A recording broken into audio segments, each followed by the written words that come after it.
Hello everyone, स्वागत है आपका एक बार फिर से मेरे स्टडी कॉन्सेप्ट चैनल में। जैसा कि आप जानते हैं, लगातार मेरी सीरीज शुरू हो चुकी है डेली करंट अफेयर्स की। साथ ही साथ में अदर इंपॉर्टेंट फैक्ट्स जो कि अदर इंपॉर्टेंट क्वेश्चंस में इसके साथ में कवर कर रहा हूं। तो लगातार मेरी इस सीरीज के साथ में जुड़ जाएं। आप मेरे चैनल स्टडी कॉन्सेप्ट को सब्सक्राइब कर लें ऑल नोटिफिकेशन के साथ में, जिससे कि आपका एक भी वीडियो स्किप नहीं होगा और लगातार वो सारे इंपॉर्टेंट फैक्ट्स और करंट अफेयर्स कवर कर पाएंगे जो कि आपके एग्जाम के लिए बहुत ही ज़्यादा उपयोगी हैं। जिसमें कि प्री और मेंस के जो विद्यार्थी हैं जो तैयारी कर रहे हैं उनके लिए बहुत ही इंपॉर्टेंट कंटेंट में इसमें कवर कर रहा हूं। तो आप सभी स्टूडेंट लगातार जुड़े रहें। आज की इस वीडियो में हम जानेंगे कुछ इंपॉर्टेंट फैक्ट्स, साथ ही साथ में करंट अफेयर्स के कुछ इंपॉर्टेंट क्वेश्चन। तो वीडियो को अंत तक देखिएगा और वीडियो को लाइक और शेयर करना नहीं भूलिएगा। वो सभी विद्यार्थी जो कि मेंस की प्री की भी तैयारी कर रहे हैं, साथ ही साथ में अन्य की भी तैयारी कर रहे हैं, जो कि चाहे वो केवी का एग्जाम हो या फिर अन्य एग्जाम जहाँ पे कि इंपॉर्टेंट कंटेंट कवर होता है, उन सभी के लिए बहुत ही उपयोगी रहेगा। तो चलिए शुरू करते हैं, वीडियो को अंत तक जरूर देखिएगा। आइए शुरू करते हैं। आज के हम वीडियो में कवर करने वाले हैं वो सभी संविधान के भाग जो कि 22 भाग हैं, उनको हम कवर करेंगे। उनको एक एक करके समझेंगे कि कौन कौन से आर्टिकल्स कितने कवर किए गए हैं किस भाग में। तो पहला भाग अगर हम देखें तो आर्टिकल का जो फर्स्ट संविधान का जो पहला भाग है, उस पहले भाग में अगर देखा जाए तो संघ और उसके क्षेत्रों के बारे में जानकारी मिलती है, जो कि अनुच्छेद यानी कि आर्टिकल 1 से लेकर आर्टिकल 4 तक इसमें इंक्लूड किया गया है। इसी तरीके से अगर भाग 2 पार्ट 2 की बात करें तो उसमें नागरिकता सिटीजनशिप के बारे में जानकारी देते हैं, और उसमें आर्टिकल 5 से लेकर आर्टिकल 11, ठीक है, आर्टिकल 5 से लेकर आर्टिकल 11, अनुच्छेद 5 से लेकर अनुच्छेद 11 तक के अंतर्गत नागरिकता के बारे में जानकारी मिलती है। इसी तरीके से भाग 3 पार्ट 3 के बारे में बात करें तो उसमें मूलभूत अधिकार फंडामेंटल राइट्स की जानकारी मिलती है। फंडामेंटल राइट्स दिए गए हैं जो कि नागरिकों को मिलते हैं यहाँ पर, जिसको बोलते हैं मौलिक अधिकार। तो मौलिक अधिकार यहाँ पे मूलभूत अधिकार मिले हैं, जो कि अनुच्छेद 12 से लेके अनुच्छेद 35 के अंतर्गत आर्टिकल 12 से लेके आर्टिकल 35 के अंदर इसके बारे में जानकारी मिलती है। इसी तरीके से अगर पार्ट 4 की बात करें तो उसमें राज्य के नीति निर्देशक तत्व, जिसको कि डीपीएसपी के नाम से जाना जाता है, जिसमें कि डायरेक्टिव प्रिंसिपल के नाम से जाना जाता है, डीपीएसपी के नाम पे जाना जाता है। इसको एक शॉर्ट फॉर्म में अपन जानते हैं। तो उसका जो जानकारी मिलती है वो अनुच्छेद 36 से लेके अनुच्छेद 51, अनुच्छेद 36 यानी कि आर्टिकल 36 से लेकर आर्टिकल 51 के बारे में के अंतर्गत इसके बारे में जानकारी मिलती है, जो कि राज्य के अंदर रहने वाले जो व्यक्ति हैं, राज्य के अंदर में जो रह रहे हैं लोग, उनके अधिकारों के बारे में उसमें जानकारी मिलती है। इसी तरीके से हम पार्ट 4A जो कि एक अमेंडमेंट के बाद में लाया गया था, और ये अमेंडमेंट जो हुआ था ये 42वां संविधान संशोधन जो कि स्वर्ण सिंह समिति की सिफारिश पर आया था। उसमें मूल कर्तव्य जिसको कि फंडामेंटल ड्यूटीज के नाम से जानते हैं, वो ड्यूटीज इसमें डाली गई, और ये आर्टिकल 51A में इसको इंक्लूड किया गया। ध्यान रखिएगा, ये एक आर्टिकल अमेंडमेंट हुआ था जो कि संविधान संशोधन था, 42वां संविधान संशोधन था, जिसमें कि भाग 4A को 4A, ठीक है ना, चौथा का बोल सकते हैं इसको, उसमें फंडामेंटल ड्यूटीज को इंक्लूड किया गया। स्वर्ण सिंह समिति की जो सिफारिश थी उसमें इसमें सजेस्ट किया गया था, देन उसके बाद में इसको इंक्लूड किया गया था, जो कि 1976 में इसको लाया गया। अगला जो भाग है वो है भाग 5 जो कि संघ के बारे में, संघ सरकार जो कि केंद्र सरकार के अंतर्गत आता है, उसके जो अधिकार हैं, उसके अंतर्गत जो आर्टिकल आते हैं उसकी जानकारी मिलती है, जो कि संविधान के सबसे बड़े भाग के रूप में जाना जाता है, जिसमें कि आर्टिकल 52 से लेकर आर्टिकल 151 लगभग 100 अनुच्छेद 100 आर्टिकल इसमें पूरे मिलते हैं, और इसमें वो सारे के सारे संघ के जरूरी कार्य, संघ से जुड़े हुए कार्य इसमें इंक्लूड किए गए हैं। अगले भाग पर चलते हैं, जो कि अगला भाग है भाग 6 जो कि राज्य सरकार के अंतर्गत किए गए जो कार्य हैं, उसके अधिकार हैं, उसके जो ड्यूटीज हैं, वो आर्टिकल इसमें इंक्लूड किए गए हैं, जिसमें कि आर्टिकल 152 से लेकर 152 से लेकर 237 तक इसमें इंक्लूड है। अगला जो पार्ट है वो है आर्टिकल भाग 7 जो कि संविधान का 7वें संशोधन में इसको खत्म किया गया था, इसको निराशित किया गया था 1956 में, जिसमें कि जब भारत आज़ाद हुआ था 1948 में, जो कि देवधर कमेटी ने जो सजेशन दिए थे, उस सजेशन के आधार पर part A, part B, part C और पार्ट डी जो में भारत को विभाजित किया गया था, जिसमें कि एडमिनिस्ट्रेशन रिफॉर्म, जिसमें कि प्रशासनिक सुधार के आधार पर हमने भारत का विभाजन किया था, वो इसमें इंक्लूड था। लेकिन जब 1956 में फैजल अली आयोग जब बना, कमेटी बनाते हैं, उसके बाद में 1956 में जब रिकमेंडेशन हुई तो उसमें इस क्लॉज को, जो कि भाग 7 है, उसको खत्म किया गया और उसको निराशित कर दिया गया। देन उसके बाद में भाषा के आधार पर, on the basis of language, सारे जितने भी स्टेट हैं उनको बनाया गया, जिसमें कि 14 स्टेट शामिल किए गए थे और 6 यूनियन टेरिटरी इसमें शामिल की गई थी, जिस तरीके से बनाई गई थी। तो ये 1956 में जब फैजल अली आयोग आया था, तब इसको इसके part A, part B, part C, part D को हटाकर, यानी कि ये वाला जो क्लॉज है भाग 7 में संशोधन के द्वारा इसको निराशित किया गया था, इसको न्यूट्रल बना दिया गया था। अगला जो भाग है वो है भाग 8, यानी कि पार्ट 8 में संघ और राज्य क्षेत्र के जो अधिकार हैं, यानी कि राज्य क्षेत्र यानी कि स्टेट के साथ में अपना जो सेंट्रल गवर्नमेंट है उनके साथ के जो अधिकार हैं, उन सारे अधिकारों का के जो आर्टिकल हैं, जो कि दोनों साथ मिलकर काम करते हैं, वो आर्टिकल 239 से लेकर 242 में इसके बारे में जानकारी मिलती है। इसी तरीके से अगर भाग 9 की बात करें तो इसमें पंचायती राज के बारे में जानकारी मिलती है, यानी कि पंचायत यानी कि ग्रामीण क्षेत्र में शासन कैसा होगा, किस तरीके से उसमें व्यवस्था होगी, उसके बारे में जानकारी इसमें दी गई है। और ये आर्टिकल 243 243 से लेके 243 ओ तक इसमें मिलती है। और ये जो पंचायत का जो संविधान संशोधन था, ये 73वें संविधान संशोधन के अंतर्गत इसको लिया गया, और जो कि 1992 में आया था। अगला जो भाग है वो है भाग 9 का ए आता है, जिसमें कि नगर पालिकाओं को दिया गया, वो भी 243 पी से लेके 243 जेड जी तक आता है, जिसमें कि नगर पालिका, नगर निगम के बारे में जानकारी है, जो कि 74वें संविधान संशोधन 74 अमेंडमेंट जो हुआ था, जो कि 1992 का अमेंडमेंट कहलाता है, उसी के अंतर्गत इसमें नगर पालिका और नगर निगम में जो सरकारें बनती हैं, जिसमें कि महापौर और पार्षद की नियुक्ति होती है जनता के द्वारा प्रत्यक्ष चुनाव, यानी कि डायरेक्ट इलेक्शन के द्वारा इसमें जो कैंडिडेट आते हैं वो नगर में नगर व्यवस्था चलाते हैं। तो उसके जानकारी यहाँ पर अनुच्छेद 243 के अंतर्गत पी से लेके 243 जेड जी में इसमें जानकारी मिलती है। इसी तरीके से अगर भाग 4 के बारे में बात करें, भाग 10 में बात करें तो इसमें अनुसूचित और अनुसूचित जनजाति क्षेत्र, अनुसूचित क्षेत्र और अनुसूचित जनजाति क्षेत्र जो है SC ST का जो एरिया है, उसके बारे में जानकारी मिलती है कि यहाँ पर आपका शासन कैसा होगा, उसके सारे क्लॉजेज इसमें मिलते हैं, जो कि आर्टिकल 244 और आर्टिकल 244 ए में इसके बारे में जानकारी आपको मिलेगी, जो कि भाग 10 के अंतर्गत आता है। अब चलते हैं भाग 11 में। भाग 11 में संघ और राज्य के बीच में संबंध दिए गए हैं। संघ और राज्य के बीच में जो संबंध है उसके बारे में यहाँ पर जानकारी मिलती है, जो कि अनुच्छेद 245 से लेकर अनुच्छेद 263 के अंतर्गत आती हैं। यानी कि जो स्टेट है, इससे पहले वाला जो भाग था जिसमें कि संघ राज्य क्षेत्र यानी कि यूनियन टेरिटरी, भाग 8 में आपको कंफ्यूजन होने की जरूरत बिल्कुल नहीं है। भाग 8 में जो दिया हुआ है वो यूनियन टेरिटरी, जो कि यूटी स्टेट है, उसकी राज्य क्षेत्र में किस तरीके का प्रशासन होगा, उसमें इसके बारे में जानकारी मिलती है। और उसके बाद में अगर भाग 11 की बात करें तो 11 में संघ और स्टेट यानी कि सेंट्रल गवर्नमेंट और स्टेट गवर्नमेंट के बीच में किस तरीके के रिलेशंस होंगे, उसके आर्टिकल्स यहाँ पर दिए गए हैं। 245 से लेके 263 यानी कि 245 से लेके 263 में इसकी जानकारी मिलती है। भाग 12 की बात कर लें तो इसमें वित्तीय, संपत्ति, संविदा और वाद की जानकारी इसमें मिलती है, जो कि आर्टिकल 264 से लेके 300 ए में इसको रखा गया है।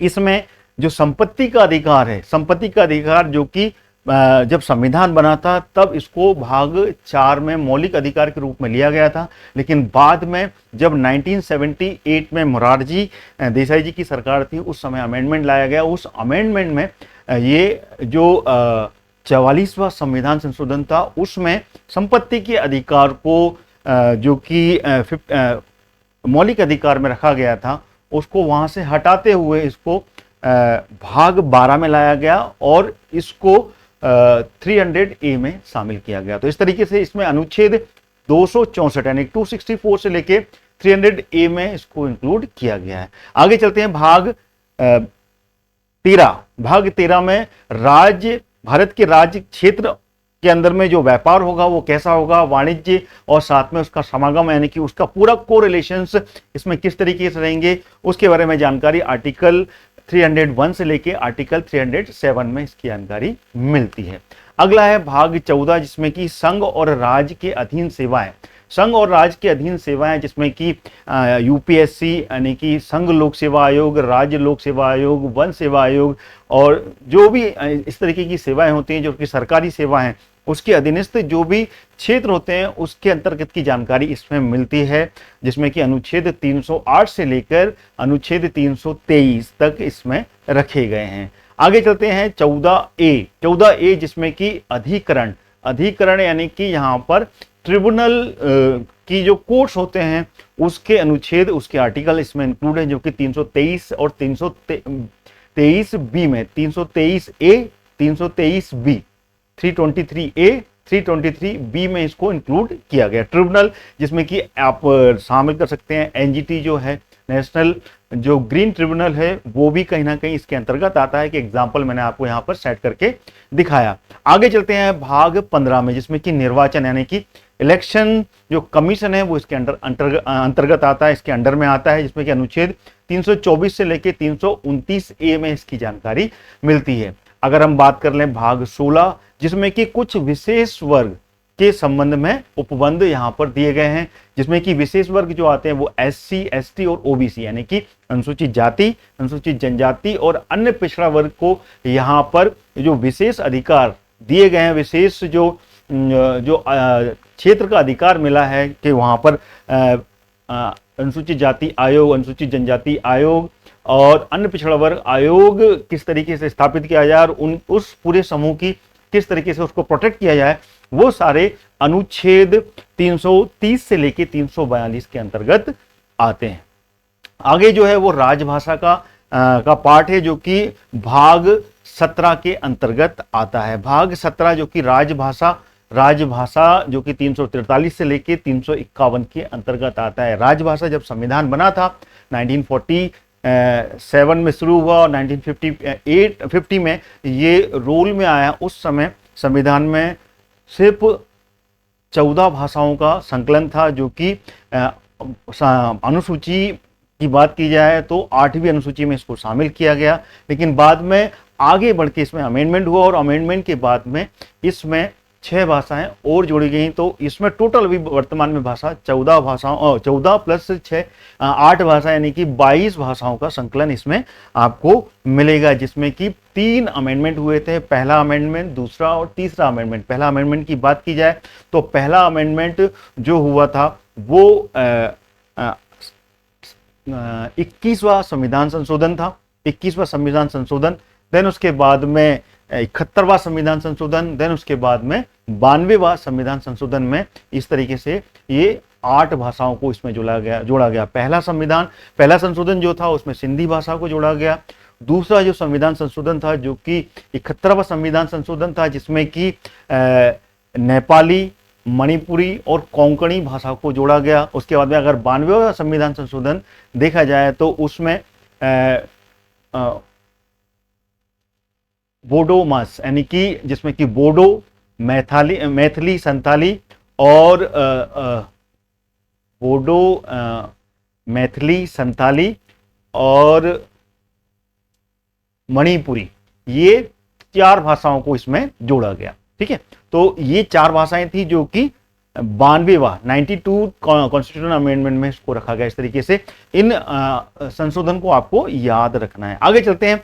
आगे हम बात करें तो आपात उपबंध, जिसमें कि कोई इमरजेंसी जो पीरियड होता है इमरजेंसी में जो लगाई जाती है उसके उपबंध के बारे में जानकारी जो रखी गई है वो आर्टिकल 18 में इसको जानकारी मिलती है, जो कि आर्टिकल भाग 18 में इसको रखा गया है, जो कि आर्टिकल 352 से लेके आर्टिकल 360 के अंडर में आता है। अगर हम 352 की बात करें तो 352 में यहाँ पर राष्ट्रपति शासन के बारे में जानकारी मिलती है। 356 इस तरीके से 360, ये तीनों क्लॉज, ये तीनों आर्टिकल आपको याद रखने हैं। 352 में राष्ट्रपति शासन जो कि आपातकाल लगता है पूरे भारत में, वो 352 के अंतर्गत आता है। अगर 356 की बात करें तो 356 में राज्य के अंतर्गत राष्ट्रपति शासन के बारे में जानकारी मिलती है, जो कि स्टेट गवर्नमेंट में राष्ट्रपति शासन लगाया जाता है, वो 356 में है। और इसी तरीके से अगर 360 की बात करें तो यहाँ पर वित्तीय आपातकाल के बारे में जानकारी 360 में मिलती है। अब आगे चलते हैं भाग 19 में, जो कि मिसलेनियस यानी कि प्रकीर्ण के बारे में जानकारी मिलती है। प्रकीर्ण इसमें अंडर आता है इसमें, जो कि 361 से लेके 367, 361 से लेके 367 में आता है। भाग 20 जिसमें कि कॉन्स्टिट्यूशन अमेंडमेंट, जो कि भारत की सरकार, केंद्र सरकार में लोकसभा और राज्यसभा मिलकर जो संशोधन करती हैं, वो संशोधन का अधिकार इसमें रखा गया है, जो कि आर्टिकल 368 368 में दिया गया है भाग 20 में। याद रखिएगा, बहुत ही इंपॉर्टेंट है। साथ ही साथ में भाग अगर 21 की बात करें तो इसमें अस्थायी संक्रमण कालीन और विशेष उपबंध इसमें जोड़े गए हैं। इसमें 369 से लेके 392 के अंतर्गत आता है। जैसे कि आपको मालूम है कि जो विशेष उपबंध के अंतर्गत जो स्टेट आते हैं उसमें कश्मीर भी पहले आता था। कश्मीर में जो 371 जो लागू हुआ था वो इस 21वें संविधान संशोधन जो 21वें पार्ट के अंतर्गत आता था, जो कि 2019 में इसको खत्म कर दिया गया भारत सरकार के द्वारा, जो कि 371 के अंतर्गत आता था। तो ये जो अस्थायी संक्रमण, अस्थायी यानी कि टेम्परेरी जो भी संक्रमणकालीन उपबंध हैं वो इसके अंतर्गत आते हैं, जो कि स्टेट्स के लिए लागू किए जाते हैं, विभिन्न स्टेट में लागू किए जाते हैं। नॉर्थ ईस्ट हुआ या फिर जो पिछड़े राज्य होते हैं उसमें विशेष उपबंध का यहाँ पे प्रावधान दिया गया है, जो कि 369 से लेके 392 के अंतर्गत आते हैं। आगे चलते हैं भाग 22। भाग 22 के बारे में अगर हम बात कर लें तो इसमें संक्षिप्त नाम, प्रारंभ, हिंदी के जो प्राधिकृत पाठ हैं और निरसन के बारे में जानकारी मिलती है, जो कि 393 से लेके 395 में इसमें जानकारी मिलती है। तो ये सारे 22 भाग मैंने आपको आज बताए, बहुत ही इंपॉर्टेंट है। इसको अगर बार बार आप दोहराएंगे, रिवीजन करेंगे तो ये आपको याद हो जाएंगे। लगातार हम हर वीडियो में कहीं ना कहीं पे इसका रिवीजन करेंगे, जिससे कि आपके सामने ये बार बार आते रहें और उसका आपको जानकारी लगातार मिलते रहें।